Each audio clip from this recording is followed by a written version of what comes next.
नमस्कार दोस्तों, आज मैं सुनाऊंगा सच्चा प्यार हो तो ऐसा, एक सच्चे प्यार की बहुत ही दर्द भरी कहानी। आदित्य और प्रिया एक दूसरे से बेहद प्यार करते थे। वो दोनों एक ही कॉलेज में एक ही साथ पढ़ाई कर रहे थे और दोनों का अब कॉलेज में एक साथ पढ़ाई का आखिरी ही साल बचा था। एक दिन प्रिया और आदित्य एक पार्क में घूमने के लिए गए।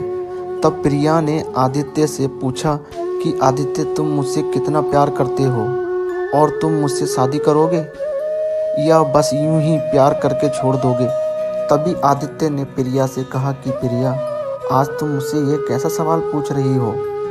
तो प्रिया ने कहा कि आदित्य, यह सवाल मैं तुमसे इसलिए पूछ रही हूँ क्योंकि तुमसे बेहद प्यार करती हूँ और मैं मन ही मन तुम्हें अपना सब कुछ मान चुकी हूँ, और अगर तुमने मुझे कभी छोड़ भी दिया तो मैं तुम्हें भूल नहीं पाऊंगी। यह कहते प्रिया की आंखों में आंसू आ गए। प्रिया को इस तरह रोते देख आदित्य ने सबसे पहले उसके आंसू पोंछे और प्रिया को अपनी बाहों में भर लिया और फिर उससे यह कहा कि पगली, मैंने तुम्हें छोड़ने के लिए थोड़ी प्यार किया है। हमारा प्यार तो 7 जन्मों तक रहेगा और मैं जल्द ही अपने घर वालों के साथ तुम्हारे पिता से तुम्हारा हाथ मांगूंगा, जरूर आऊँगा। यह सुनते ही प्रिया बहुत खुश हो गई और खुशी के मारे वो फिर से आदित्य की बाहों में लिपट गई और फिर वो दोनों ही अपने अपने घर चले गए। अब कुछ ही महीने में दोनों की कॉलेज की पढ़ाई भी पूरी हो गई थी।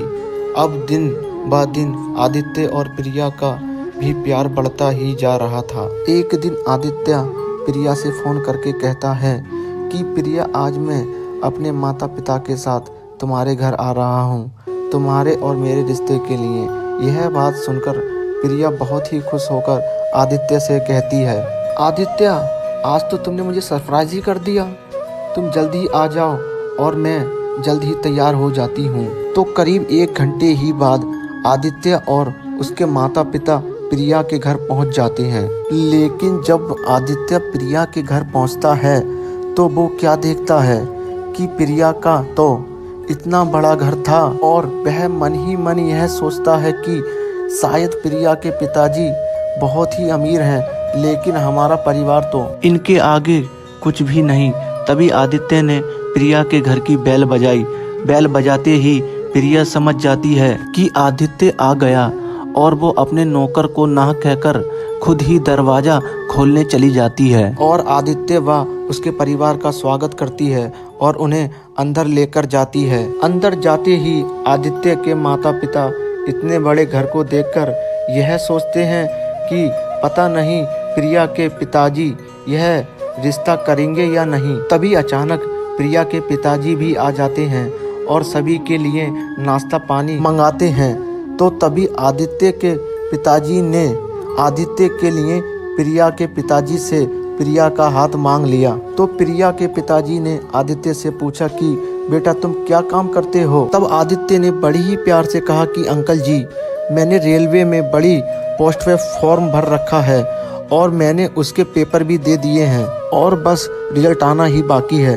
तभी प्रिया के पिताजी ने फिर से यह पूछा कि उस रेलवे की पोस्ट पर तुम्हारी सैलरी कितनी होगी। तो आदित्य ने कहा कि अंकल जी, यही कोई 30,000 के आसपास होगी। यह सुनते ही प्रिया के पिताजी ने आदित्य से यह बहुत ही गुस्से में कहा कि पता है कि 30,000 तो मेरी बेटी 10 दिन में खर्च कर देती है और तुम्हें शायद यह भी नहीं पता होगा कि मेरी बेटी प्रिया हर हफ्ते 8 से 10,000 की तो बाहर शॉपिंग करके ही खर्च कर देती है। यह सुनते ही आदित्य के पिताजी ने भी गुस्से में प्रिया के पिताजी से यह कह दिया, शायद आपको इस धन दौलत पर बहुत ही ज्यादा घमंड है।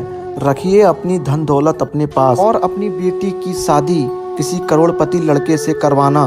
तभी वो अपने बेटे आदित्य का हाथ पकड़कर यह कहते हैं कि चलो बेटा, हम तेरा रिश्ता कहीं और करवा देंगे।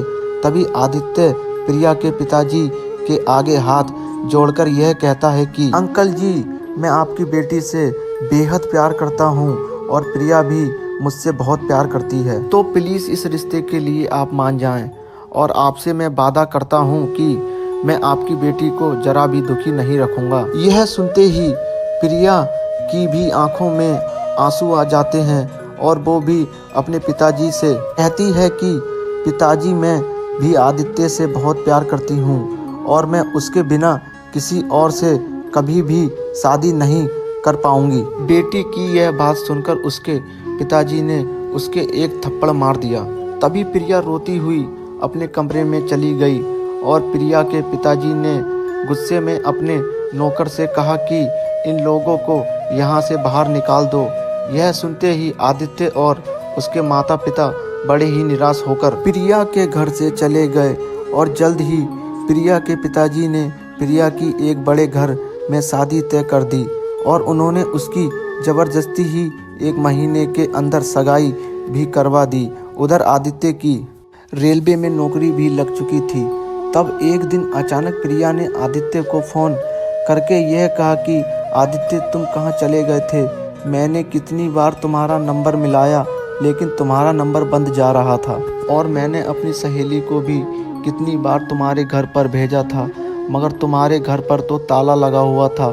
फिर मुझे तुम्हारा एक दोस्त मिला तो मैंने उससे तुम्हारा नंबर लेकर तुम्हें फ़ोन किया है। मेरे पिताजी ने मेरी सगाई ज़बरदस्ती किसी और से करवा दी लेकिन मैं तुम्हारे बिना नहीं जी सकती। तुम जल्द ही आ जाओ आदित्य, वरना मैं अपनी जान दे दूंगी। तब आदित्य ने कहा कि प्रिया, मैं तुमसे बेहद प्यार करता हूँ लेकिन प्लीज़ तुम ऐसा कोई भी कदम मत उठाना कि जिसकी वजह से तुम्हारे घर वालों को शर्मिंदा होना पड़े। और प्रिया, अगर हमारा प्यार सच्चा होगा तो मिलने से हमें कोई भी नहीं रोक सकता। और प्रिया, अगर हमने भागकर शादी भी कर ली तो तुम्हें पता है कि जीवन में आने वाले वक्त में हमारे बच्चे भी ऐसा करेंगे और फिर हमें भी शर्मिंदा होना पड़ेगा। इसलिए प्रिया, हमें हमारे प्यार पर पूरा विश्वास रखना चाहिए और उस भगवान पर जिसने हम दोनों को सच्चा प्यार करवाया। अब बस तुम वैसा ही करो जैसा तुम्हारे घर वाले तुमसे कह रहे हैं। यह बात कहते हुए आदित्य की आंखों में आंसू आ रहे थे लेकिन उसने अपना सारा दर्द छुपाते हुए प्रिया को गलत कदम उठाने से बचा लिया। अब प्रिया ने रोते हुए आदित्य से ये कहा कि आदित्य, मैं तुम्हारे कहने से अपने परिवार की बात मानकर यह शादी कर लूँगी मगर तुम यह बात याद रखना कि शादी करके किसी और के पास मेरा शरीर ही जाएगा मगर मेरी आत्मा हमेशा सिर्फ तुमसे ही प्यार करेगी। यह कहकर प्रिया रोती हुई फ़ोन काट देती है। उधर आदित्य भी बहुत रोता हुआ ज़मीन पर बैठ जाता है। अब प्रिया की शादी का दिन भी आ गया और अब तो उसकी चौखट पर बारात भी आ गई थी। तभी अचानक जैसे ही प्रिया दुल्हन के जोड़े में सीढ़ियों से नीचे उतर रही थी वैसे ही उसे बड़ी ही तेजी से चक्कर आ गए और वो चक्कर खाकर सीढ़ियों से नीचे की तरफ गिरती हुई चली गई और नीचे गिरकर वो बेहोश हो गई और प्रिया के सिर और पैर पर बहुत ज़्यादा चोट लग गई थी और शायद उसके पैर की हड्डी भी टूट गई थी। तभी प्रिया के पिताजी ने फटाफट एक एम्बुलेंस बुलवाई और जल्दी से वो उसे हॉस्पिटल लेकर गए। और तभी आदित्य के एक दोस्त ने आदित्य को भी फ़ोन करके हॉस्पिटल ही बुला लिया। आदित्य को हॉस्पिटल में देखकर प्रिया के पिताजी उस पर बहुत गुस्सा होते हैं मगर वहाँ उसके सभी रिश्तेदार होने के कारण वो उससे कुछ भी नहीं कह पाते हैं। तभी डॉक्टर प्रिया का इलाज करके बाहर आते हैं तो प्रिया के पिताजी ने डॉक्टर से पूछा कि डॉक्टर, क्या अब मेरी बेटी ठीक है? तब डॉक्टर कहता है कि उसके पैर की हड्डी कुछ ज़्यादा ही टूट गई इसलिए हमने उसका छोटा सा ऑपरेशन कर दिया है और हाँ, अब शायद उसका पैर हल्का सा टेढ़ा भी रहेगा। यह कहकर डॉक्टर वहाँ से चला जाता है। तब प्रिया के पैर के बारे में सुनकर प्रिया के होने वाले ससुर ने उसी वक्त प्रिया से अपने बेटे की शादी के लिए बिल्कुल ही मना कर दिया। तभी प्रिया के पिताजी ने उसके आगे हाथ जोड़कर कहते हैं कि समधी जी, आप इस शादी के लिए कैसे मना कर सकते हैं? हमारी सारी तैयारियां हो चुकी हैं और आप एन वक्त पर इस शादी के लिए मना कर रहे हो। कृपया समधी जी हमारी इज्जत को समझिए और इस शादी के लिए मना मत करिए। आप चाहें तो मुझसे 10 से 13 लाख रुपए और ले लीजिए मगर मेरी बेटी को अपना लीजिए और मैं कुछ भी करके अपनी बेटी प्रिया का पैर बिल्कुल ठीक करवा दूंगा। तभी दूल्हे का बाप प्रिया के पिताजी का हाथ हटाते हुए गुस्से से कहता है कि तुम्हारी औकात क्या है, मेरे सामने तुम मेरे बेटे को क्या 10 से 13 लाख रुपए में खरीदना चाहते हो? तुम्हें पता भी है 10 से 13 लाख रुपए तो मेरा बेटा यूं ही खर्च कर देता है, और तुम्हारी बेटी के साथ अपने बेटे की शादी में इसलिए करवा रहा था क्योंकि तुम्हारी बेटी बहुत ही सुंदर थी, मगर अब तो उसका पैर ही टूट गया है और हमारे यहाँ इसे अपशकुन कहते हैं। इसलिए मैं अभी के अभी तुम्हारी बेटी के साथ अपने बेटे का रिश्ता पूरी तरह तोड़ता हूँ। यह कहकर वो अपने बेटे और पूरी बारात को वापस लेके चला जाता है और इस बात से दुखी होकर प्रिया के पिताजी हॉस्पिटल में ही बहुत रोने लग जाते हैं और उन्हें वो सारी बात याद आ जाती हैं जो उन्होंने आदित्य के पिताजी से कही थी और उसकी बहुत बेइज्जती भी की थी। उसी तरह आज उनकी भी बेइज्जती ही हो गई और पैसा भी धरा का धरा ही रह गया। यह बात सुनकर प्रिया के पिताजी बहुत ही दुखी हो रहे थे कि तभी अंदर से एक नर्स प्रिया को व्हील चेयर पर बाहर लेकर आ गई और प्रिया भी बहुत ही रोने लगी। तभी प्रिया के पिताजी ने रोते हुए प्रिया से कहा कि बेटी, अभी अभी तेरे होने वाले ससुर ने यह रिश्ता तोड़ दिया। वो दूल्हे और बारात को भी वापस ले गए।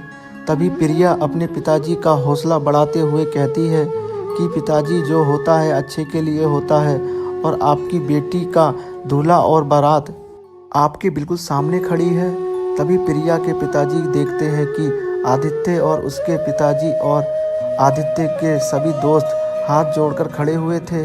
तभी प्रिया अपने पिताजी से कहती है कि पिताजी, अब फैसला आपके हाथों में है कि आपको अपनी धन दौलत के बराबरी वाला लड़का चाहिए या आपकी इज्जत करने वाला और मुझसे सच्चा प्यार करने वाला। यह सुनते ही प्रिया के पिताजी आदित्य के पिताजी के पास जाकर हाथ जोड़कर माफ़ी मांगते हैं और कहते हैं कि उस दिन मैंने आपकी इतनी ज़्यादा बेइज्जती की थी, उसके लिए आपसे माफ़ी मांगता हूँ। कृपया मुझे माफ़ कर दीजिए।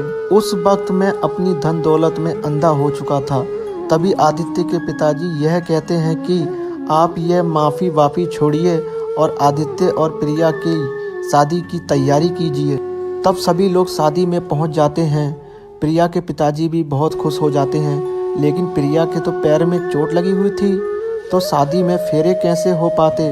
तभी आदित्य ने प्रिया को अपनी गोद में उठा लिया और गोद में उठाकर आदित्य ने सारी रस्में पूरी कर दी और आदित्य ने प्रिया से कहा कि मैंने कहा था ना प्रिया, अगर हमारा प्यार सच्चा होगा तो वो हमें ज़रूर मिलेगा। यह सुनते ही प्रिया बहुत खुश हो जाती है और आदित्य की गोद में बैठे बैठे ही उसकी बाहों में लिपट जाती है और मिल जाता है आदित्य और प्रिया का सच्चा प्यार। तो दोस्तों, इस कहानी में प्रिया के पिताजी को भी सबक मिल गया और आदित्य बा प्रिया का भी प्यार मिल गया। तो दोस्तों, यह कहानी आपको पसंद आई हो तो कमेंट कर बताओ हमें कहानी कैसी लगी आपको।